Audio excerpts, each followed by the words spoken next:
Hello everyone, welcome back to my channel. It's Gang here again. 2 years ago, I have made a video providing you information about studying in New Zealand. So today I'll be answering some of the common questions I have been asked by many students. So one of the most questions that I have received from students is the minimum requirement. There have been a lot of comments and questions. They have asked that what is the minimum requirement? What if I've received 40 percentage or 48 percentage in my plus two or maybe in bachelor's degree, then am I still eligible to apply for New Zealand? So regarding this question, even though if you have 45 percentage or 50 percentage, each university or college have a different criteria.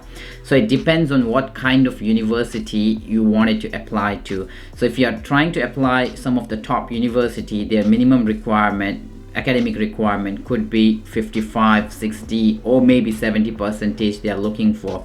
So if you have scored 50 percentage in your plus two, then you may not be able to apply to that university. However, there are many other colleges or polytechnics which accept your percentage even if you have 45 or 55 percentage.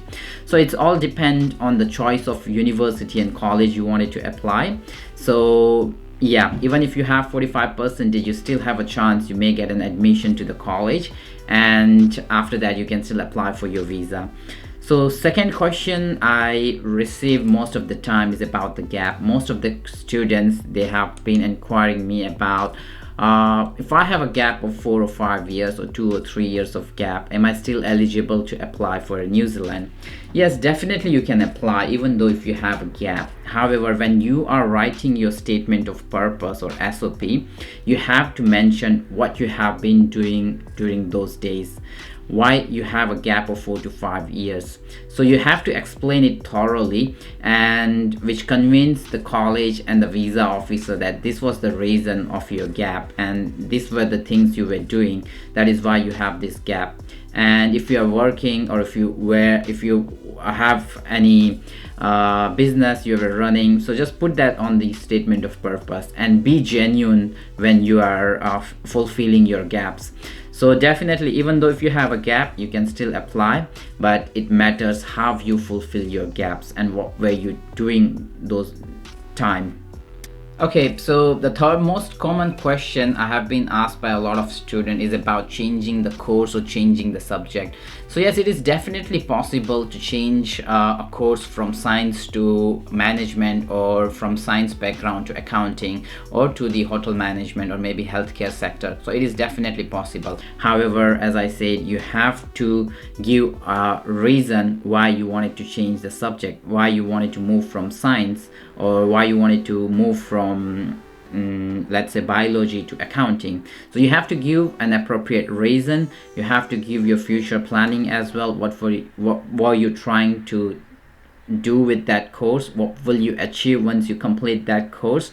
So once you have built up your plans that this was the reason I wanted to study this course, once I complete this course I have this job and I'll be doing these things, then definitely you can change the course easily. So you have to state all those reasons, and once you do that, it is definitely possible to change the subject. However, you have to do a thorough research and you have to compare the benefits and outcomes of both the course, what you have studied before and what you wanted to study now.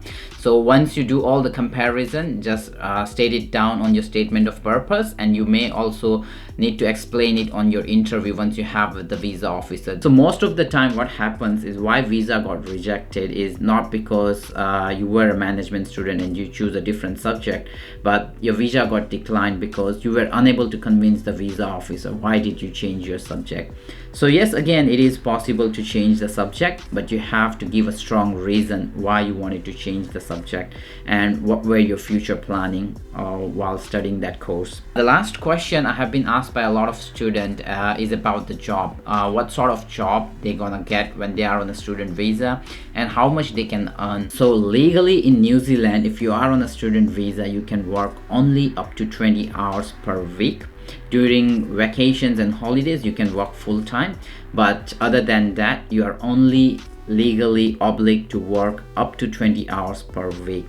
The most common jobs students are doing is basically cleaning and housekeeping, kitchen hand, also in retail packing and farms, vegetable packings and vegetable or fruit picking. So these are some of the common jobs usually students used to do when they are on a student visa, because in these jobs they don't require any prior experience. If you have, then that's best, but if you don't, then even without an experience you will be hired to do these jobs, as they will be providing you trainings once you get this job.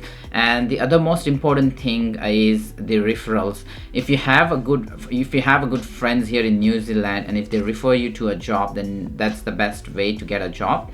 However, you still have to work on your CV and other things. So when you're in a college, definitely there will be a workshop or seminars going on how to write a CV, and they will guide you on each and every steps. And there are some websites as well for students where they can look for a part-time job.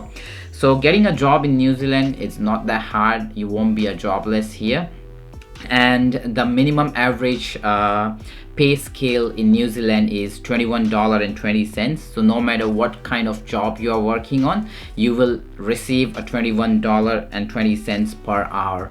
So you can do your maths here. If you receive even a minimum wage rate, and if you work 20 hours in a week, how much you're gonna earn and how much you can spend on accommodation and your other daily expenses.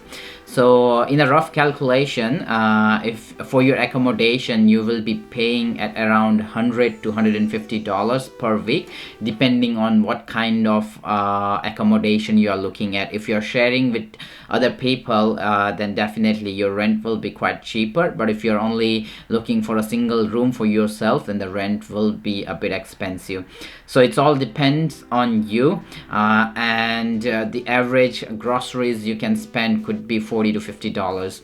So now these are all the expenses you will be having while you are here in New Zealand. Hope I have answered all the most common questions or the queries I have been asked by a lot of students. If you have any more questions regarding the study in New Zealand, please feel free to contact me. Please feel free to put your comments or questions and queries down below, and I'll be coming up with more informative video in future. And the next video I'll be uploading will be the recent changes made by immigration, which is in regards to the post-study work visa. So this is all about today. If you like this video, do not forget to like, comment, share and subscribe my channel. I'll be back again with another vlog. Thank you. See you. Bye.